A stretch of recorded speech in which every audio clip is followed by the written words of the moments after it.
What's up, everybody? Tom Check Your 6 Bro here, and today I have a very quick Operation 925 Conquest Domination game in Battlefield 3, which is what I'm majoritarily going to be posting on this channel, Unify the Gamers, up until possibly, I think, August or November-ish, probably around there.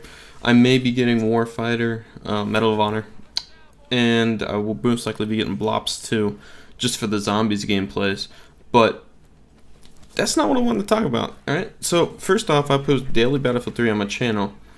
That's kind of my thing.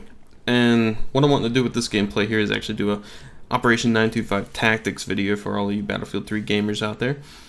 And if you are not aware, this is a close quarters map. It is one of the new ones, and in my personal opinion, this is one of the hardest ones to navigate around in, majoritarily because of the completely different terrain that you can find throughout this entire map. You have a parking garage, you have a construction area, and you have an office area, which not a lot of people realize, but you can shoot through almost anything in that office area. It will just shed apart. Down here, one of the key tactics to holding down B is use those cars to your advantage, but they also go against you if they're already blown up, because if they're already blown up, you can no longer shoot them and blow them up. By the way, I had to jump over that car because it just felt awesome.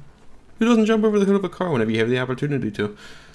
But right here, you'll see me spray down this hallway because I'm getting shot at. I'm covering A using suppressive fire because that side is massively left open. And so I'm covering everybody's butts by just suppressive firing down there. And I know I'm not support, so I have to kind of compensate for my ammo here, but as you can see, I run into 3 people, and I wind up taking each one of them down, which brings me on to my second tip.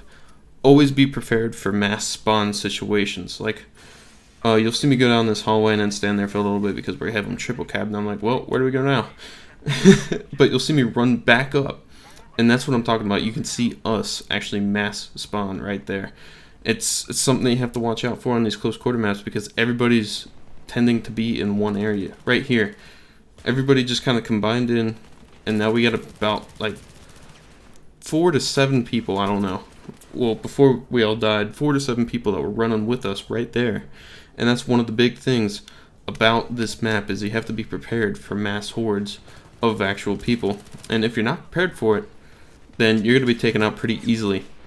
And also the flank is a big part about this game. You always have to watch your back or constantly be moving forward.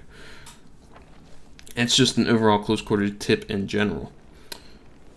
The mass spawn reproduction is what I'm going to call it, is a reason why I don't recommend the M5K, but the M5K does have its actual bonuses, and it is actually possible to get a triple kill with it. And I do have a tactics video coming up on the M5K in particular, so be sure to stay tuned for that because I'm raring and ready to go on that video. But if you on A, if you were definitely taking fire down that long hallway, be sure to suppress yourself, you know. Fire down that hallway. Because if you're getting shot at, you need a way to protect your own self. And if you just hide and wait for them to come up, they have a clear running path to you. If you're suppressive firing them while still maintaining slight cover, guess what? Who's at the advantage there? They can't run up on you. You can still capture A. Just be sure that you're still watching your flank at the same time. B is, in my personal opinion, one of the easiest points to capture. It's got coverage by the cars, and as long as those are blown up, those are not a problem. Do watch out for the fire, though, because that will hurt you. C is kind of a mediocre area. It's what I would call B on most maps, but on this map, I'm going to call A and B the easiest map, or the easier locations to get. C tends to just, there's too great a chance of being picked off. It's got a wider aspect ratio of being attacked, I guess I could say. Because they could come from up here, where I'm at right now, they could come from down below there, they can come from either left or right, and they can also flank back behind you. So this is the average B flag on this map. So another thing that you have to watch out on every close quarters map is for C4 just laying on the actual objectives. That seems to be something that people started doing now, and it's actually working quite well. And there is a clip where I had so many people following me, and I pointed out that C4 to them, and that everybody just backed up. And I threw a nade at it, and that probably saved a bunch of lives there. But hopefully this tactics video kind of helped you out. My name's Tom. I'll catch y'all later.